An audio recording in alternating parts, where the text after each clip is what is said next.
the point of cricket? This is club cricket once again leading the way.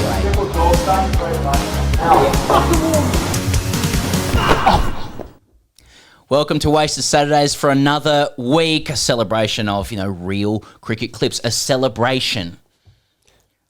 Really, we're just looking at mediocrity, aren't we? The veil is down. I was still getting into the intro. I love that intro. Yeah, it's hot. Yeah, it's retro. Hot. It's hot as. Hey, thanks for getting around us so far. Like, subscribe, socials, YouTube. It's a transaction. You get around us. We get around you. We get to do more of it. You get to watch more of it. We feed our kids, etc. One of the best things about Wasted Saturdays, is that it takes us around the world. Love that. And you learn that mediocrity is pretty much the same everywhere you go. Yeah. Today we're in Melbourne. In the Inner East. We're also in the Sunshine Coast. We're also in some other places I couldn't really figure out. But before we get into this week's celebration of cricket, ladies and gentlemen, we have partnered very appropriately, I believe, with none other than Shane Watson to bring you his online course. It's called The Winner's Mindset. The Winner's Mindset is all about building mental skills, leveraging what Watto learnt about mental skills throughout his career to perform consistently under pressure, which let's face it, ladies and gentlemen, we all need to perform consistently under pressure, whether on the field or in our lives. In all seriousness, it's a contemporary, easy-to-access, relevant way for you to improve your cricketing performance and beyond. Thanks to Watto, if you head to shanewatson.au, you're going to get 10% off that online course using the code TGC10. That's TGC10. At shanewatson.au. I'm on curation this week. He goes, are you ready? Are you ready? I'm ready. I'm not saying for any of Wasted these. Saturdays, which comes out on a Wednesday. None of these people have the winner's mindset. That's right. But they will after this. He goes, he's coming in blind. That's how we do it. The first one, and I actually mean like he hasn't seen it before. He's not drunk, as far as I know. Okay, the first one's just called There's Good Leaves, and let's have a look. Southeast, Noble Park versus Bayswater. Noble Park's batting. Yep.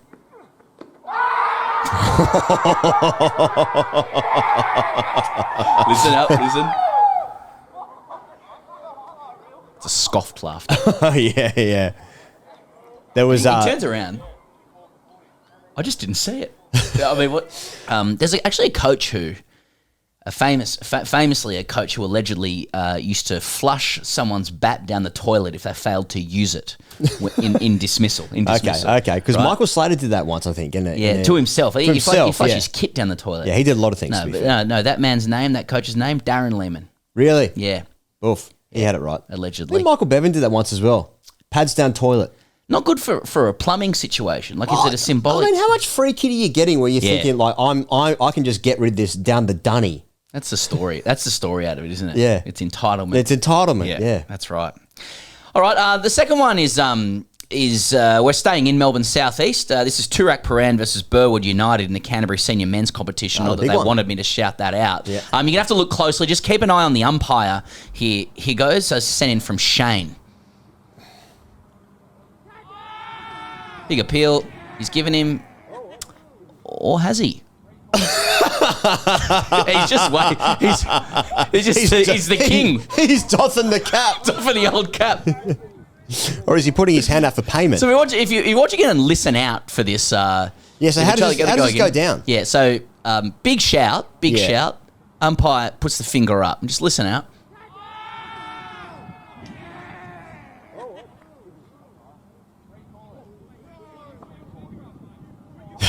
Someone's just said no. So could you put your finger up? Now we saw this. We saw this in the Big Bash, didn't we? Yeah. Where Greg Davidson had a bit of hay fever. Yeah, which I think scratched the old nose. I haven't seen it with the hat before. I think the referee David Coote might have had that on that couch. So there's a little bit of the old hay fever there.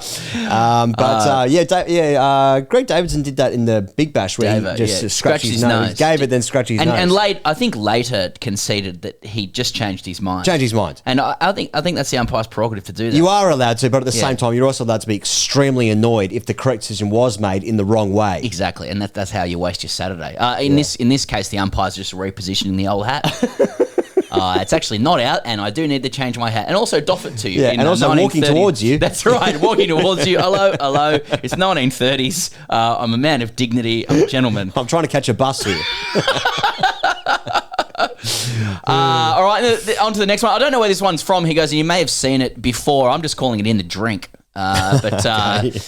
Looks like some kind of Tate ball cricket. Yeah. Great shot. Popular around the world now. Oh, my God. He's taking a screamer. It's an absolute screamer. The batter's even applauding it. A wonderful shot, but that's just... Was he on the field? That's the thing. I don't know where it began or where it ended, but that's kind of like backyard dreams, isn't it? Really, like that's 100%. Getting the slip and slide out in the afternoon in summer. Someone lobbing you a catch, taking it, and just sliding, but doing it in real life. Can we have another look, Charlie? I feel like the viewers just need to see it in all its glory. First of all, how's the deck on it? It's a mud deck. I think he's in the field of play. He's in the field of play. He almost drowns. Wait, and the non-striker's clapping. Yeah, he has to actually wipe his face there to get the water out of his nose. Hopefully his watch is waterproof as well. Now, how do you feel? Now, I thought that might have actually been outside the field of play, but how do you feel about going to games of cricket? Separate question. And then also like the ball coming near you when you're watching cricket outside. As a fan? Yeah, outside. Deep anxiety. But I mean, that doesn't really separate me from anything. I feel anxiety generally being around the game. Yeah. But yeah, I mean, I feel like in life, most of us may get the opportunity to take a catch in the crowd on TV or if it's not on TV. And I've got grave doubts about my ability to do that, even if it came straight to me, let alone if there were hands knocking around. Because I reckon first thing you do when you go to a ground is you suss out what shot is going to be played for the ball to come near you and kind of proximity of that actually happening in your life. But then also like... how well would he have to hit it? Would he have to hit it, to get into the upper deck here? Yeah, that's right. And it turns out no chance. But the nosebleeds that my part-time job at Office paid for these tickets for the Australian third 11. That's right. But I've got no interest in because once the ball goes in the air and then all of a sudden 15 people converge on you, just hands in front of your face, deflections. They're trying to take a pack mark. I want nothing to do with a ball coming anywhere near me in the crowd. Yeah. But at the same time, you might get on TV. But for you though, as a C or D grade celebrity online at best, the both of us, if you took a screamer, let's say you did it one-handed on TV, that's that moment will more define your athleticism in your life before you go into a coffin than anything else you've ever done in sport. If it's broadcast, which makes the stakes very high. If you drop it in that situation, it doesn't matter anything that you've achieved in sport. Hole in one, YouTube clips of you, playing at least 2s and 3s at Gordon. None of that will matter. Those lunchtime segments where they KFC's involved and they're trying to catch it with one hand or whatever. It's just in front of let's say 30, 40,000 people. Again, no interest in that. Yeah, no interest. That's high stakes because best case scenario, you end up on TV because the ball's hit you in the face. Yeah. And people laugh at you. The best case scenario is that you're holding 2 children, twins, and a beer in one major bear claw style mitt. Yeah. You're holding 3 beers and 2 kids. You're on the phone in one ear, assisting somebody whose life is in danger. Right. And the ball comes, you barely see it, you pluck it with one hand. And then commentators everywhere around the world just go, have a look at this guy. Yeah. And you become the greatest man that ever lived. Or what about this? You go to the bar and you've ordered 4 pints and you carry them and you just go to your seat and you hand them out. And that's on TV. That's also on TV. Mitts. Yeah. Interesting. If you take the catch and the commentator is obliged to say contractually, actually, otherwise, lest they lose their job, that not a drop was spilt. We have to look at how much beer remains in the cup for you to imbibe for intoxication purposes. Mm-hmm. Just like the baby falling out of your hands. Anyway. The next one's sent in by Brett. This is from Sunshine Coast. It's Sunshine Coast versus Northern Suburbs 2s from last weekend. Brett sent this in. He says, not sure if this is a wasted Saturday, but me, as a pommy, this is the most thing I've ever seen. I don't know why I'm censoring myself. Here we go. Oh, nah. Sunshine Coast. That's a python. No way. Yeah. Nah. That's absolute cricket. bin. Oh, no. Okay. Someone's going, get him away. Get him away. Or just, What? No. Oh, hang on. Did I mean that to be said? Yeah. Oh, my God. So go again, Chucky. Just listen to the crowd. Oh, my. This guy's a snake wrangler. Oh, no. Oh, my God. Get him out of there. What's he got in his other hand? Hey, he's doing discus with it. Hey, that's I've got absolutely no interest in having a snake wrangler in the team. We actually did have one. What guy, but about- that was more of a shower situation. What, a wrangler or a wrangler, snake? yeah, both. Okay, yeah. We often think there are wranglers around. They just need more freedom to come out. But see, if you bat 8, don't bowl, but you can wrangle a snake on the field, that's you that's life membership, isn't it, at a club? Tim, there's a snake and there's a fucking python at fine leg. But it'll invariably, the guy who picks up the snake is invariably the guy that hasn't really said much around the group for a couple of years. You treat him with an air of, he walks with an air of menace. An air of menace. You're unsure about where he's come from. He's come from another state or remote region. And he has no play cricket history. Yeah, that's right. It's a Diver Dan situation. He's running away from a life that that you don't want to know much about. Yeah. All of a sudden, old quiet Tim over there just runs in. He does discus with a python, throws it over. He's got life membership. And all power to that character at any club. He's batting 3 the next week. That's right. With a snake. He's got a samurai sword in his kit for some reason. Next week, different club. You thought that was a snake, boys.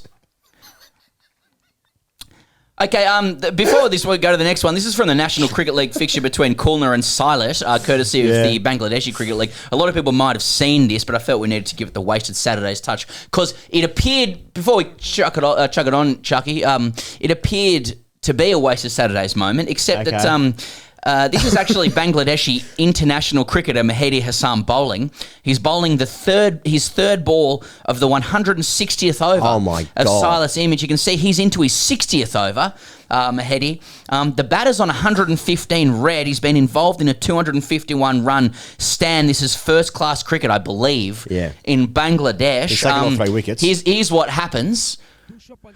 You got to try it. Oh, I'm going to launch this. I'm going to. Oh my god! Oh my god! Every single part of that is a wasted Saturday. I believe they declared the innings at that point. He goes, but I mean, there's declaration bowling. Then there's. I mean, is that just good bowling? That is who he's setting up there. Yeah. So that's how you had to get him. It is slippery on a length for the batters. I played a game against Phil Jakes. He made 330, and we were bowling the same to him, but he didn't get out. Look at the non-striker. Am I going to get hit?